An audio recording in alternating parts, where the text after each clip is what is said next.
Welcome to the Back on Track Achieving Healthy Weight Loss podcast. I'm your host, Dr. Alicia Shelley. Did you know that millions of people are taking the compounded GLP-1, semaglutide, and tirzepatide medications? And soon, the compounded versions will be off the market. Many people opted to use the compounded versions because it was more affordable. Either their insurance didn't cover it, and so they were left to have to pay out of pocket. And the compounded versions were more affordable than the brand name medications. And so today, we're going to delve into what these compound GLP-1 medications are and what alternatives do we have when the compounded versions are no longer available. But first, let me just explain what is a compounded medication.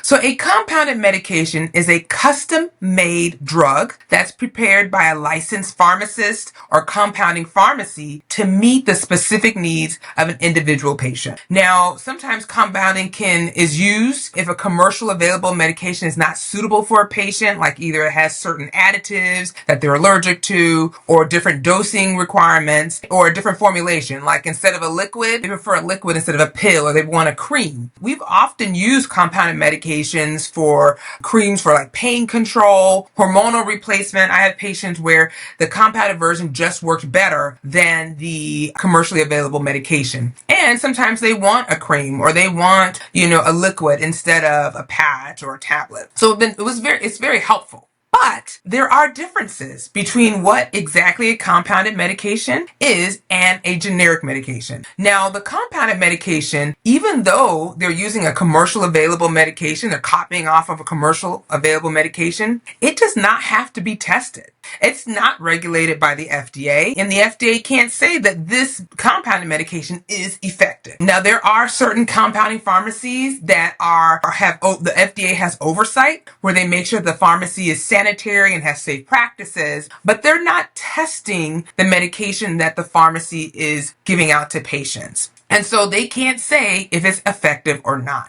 And you don't know how much of a medication you're getting or not. You're just trusting that pharmacy. Now, a generic medication is also a copy of the brand name medication, but they have to submit testing that they have the same effect as the brand name. And in order for that generic to go to market, they have to submit studies and tests that their generic product will behave the same way as the brand name product. So the patient should be able to take the brand name drug on one day and the generic drug on another day and receive the same treatment effect. But the generic medication has to submit that testing to the FDA. Now, if you're just a little bit confused on all these terminology, let me back up and start from the beginning. So when a pharmaceutical company decides to create a medication that they think will be beneficial and profitable, they submit a patent for this medication, especially if it's new. They submit a patent for this drug to the U.S. Patent Office. Now, from the time they submit that application,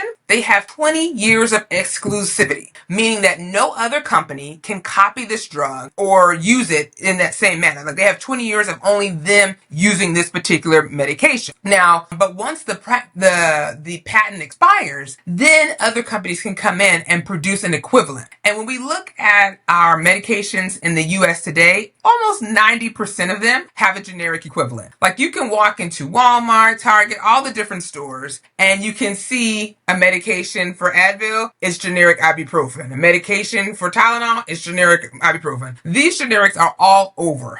And a lot of times, the tier 1 medications that are in our formulary at work, our drug formulary at work, all of them are generic equivalent. A majority of them are generic equivalents. So we use a lot of generic equivalents in our society today. And when we look at the patent for the Wegovy is set to expire in 2032 in the US. It will expire sooner, I believe, in China. The tirzepatide's patent expires in the US at 2036. So just a few years from now, we'll be able to have a generic for these medications. Now, how can you get a compound of GLP-1 if the Wegovy and the Zepbound are still, another name for tirzepatide is Zepbound, are still under the patent? because there's a loophole.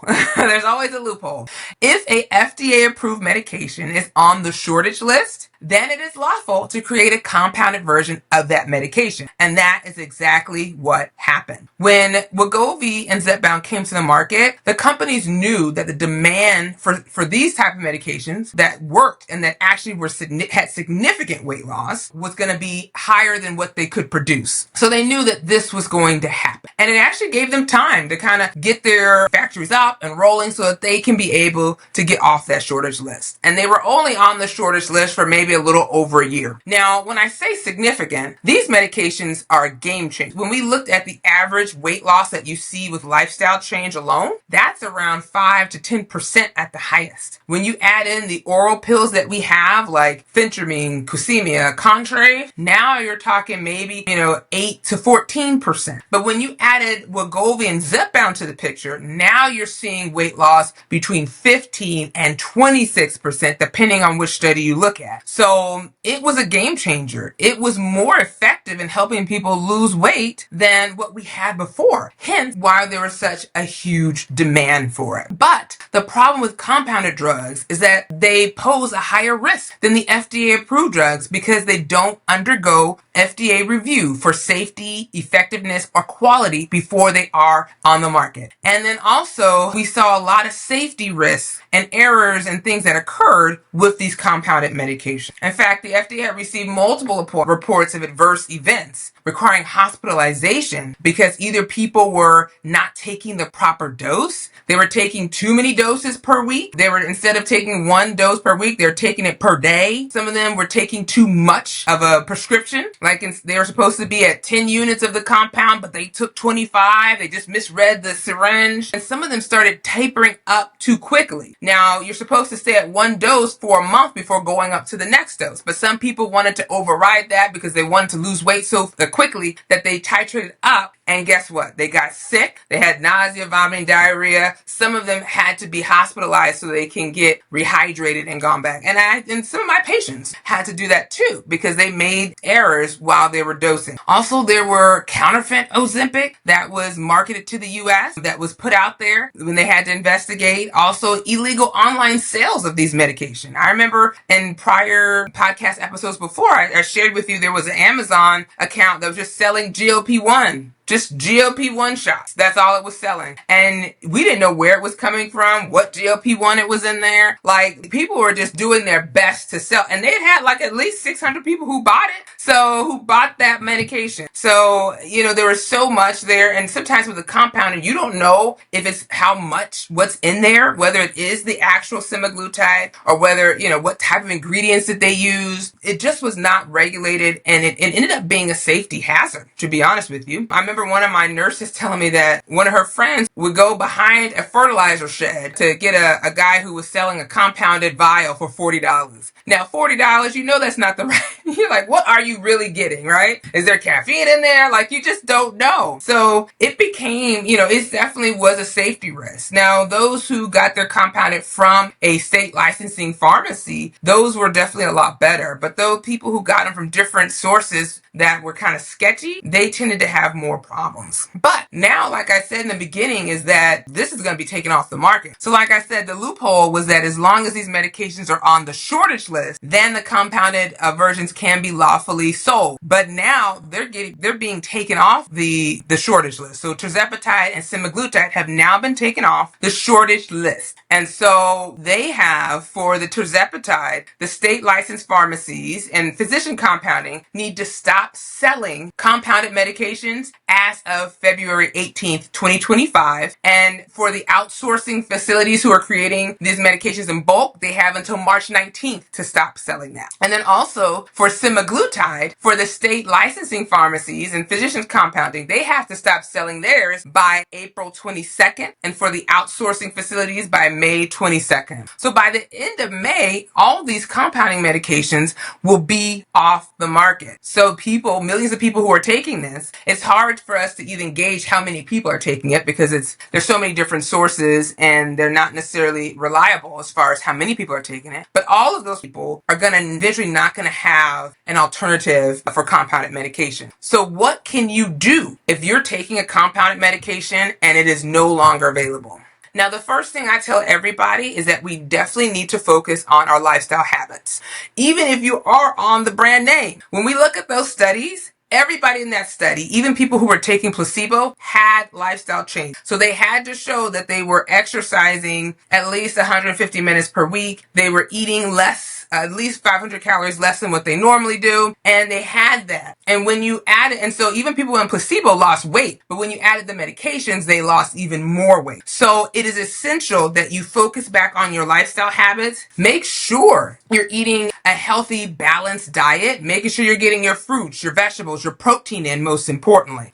Making sure you're drinking enough water per day. That was the other thing, because people don't feel as hungry, they are not drinking enough water. Making sure that you get plenty of sleep and reducing your stress as best as possible. Also, talk to your doctor about other options that may be available for you and whether you're a candidate for them. And you may want to talk to them about whether you can space out the medications instead of taking it every week, taking it, twice a week in order to extend how long you have it until it's gone. Definitely make sure that you speak to your doctor about what your options are. The companies have come up with a new self-pay program because even though they're working very hard to get their medication on your insurance formulary, many organizations like the Obesity Action Coalition, the Obesity Medicine Association, and so forth have been working and advocating to get Congress to pass the TROA, the Treat and Reduce Obesity Act, so that everyone can get treated or be covered for obesity. In fact, just this year, Medicare and Medicaid, or the Centers of Medicare and Medicaid, or CMS, proposed a rule to cover weight loss or eat nutrition, exercise physiology for Medicare and Medicaid. However, I don't know where that is at this point, now that we have a new administration, but call your congressperson.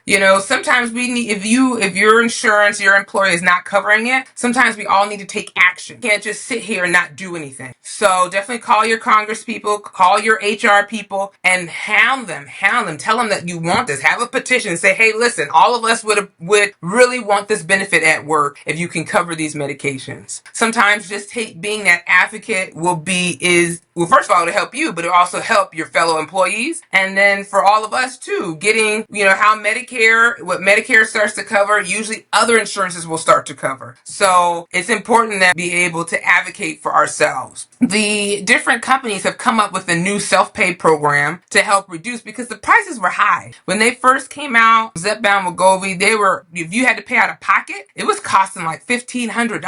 But now, Zepbound just this week they lowered it for the 2.5 milligram dose. It costs $349, and these are the vials. So 2.5 milligram vial is $349. For the 5, 7.5, and 10 milligram vials is $490. And so they initially only had 2, but now they have the other vial. If you wanted the pens, that's $650 a month. And these are all per month. And Wegovy pen is currently $650 a month. So those are the options if you wanted to self-pay for the brand name. Other thing not to forget too, do have different pill form options, such as phentermine, Qsymia, and Contrave, that you should talk to your doctor about whether that's an option for you as well. And usually phentermine can run between $10 and $20, depending if you use that like a pharmacy savings coupon. For self-pay for Qsymia, that's around $98 a month, and Contrave is $98 a month too. Usually that comes from their mail order specifically. So just because the compound medications will no longer be legally sold in the US, does not mean you have to stop your progress. Like I said, continue your lifestyle habits. Continue to focus on that. Talk to your doctor about whether other medications will be beneficial for you. And then just take it one step at a time. I always tell people we didn't gain weight like this overnight, and we're not going to lose it overnight. So we just got to take it one step at a time, give ourselves grace, and make sure that we are incorporating our healthy habits. Well, I thank you so much for joining us on the Back on Track Achieving Healthy Weight Loss podcast. If you like this episode, please share it with others, like it, and subscribe. And don't forget to leave a 5-star review. Have a fabulous day.